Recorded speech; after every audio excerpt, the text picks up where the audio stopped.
Right, good morning. I just wanted to do an update on the little Jetta.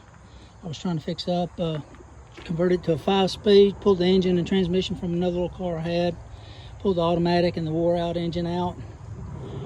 Apparently this one's wore out too. Drove it up the road once and it seemed to do just fine. The mass airflow wasn't responding good, so I put another MAF on it and drove it up the road again. The thing had been sitting for a while, but apparently the turbo failed. White smoke started boiling out the back. The intake is full of oil. I'm sure that the intercooler is full of oil.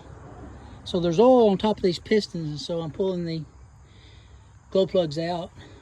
I'm going to disable the injection pump and try to turn this thing over and see if I can get the oil out of it and then replace the turbo.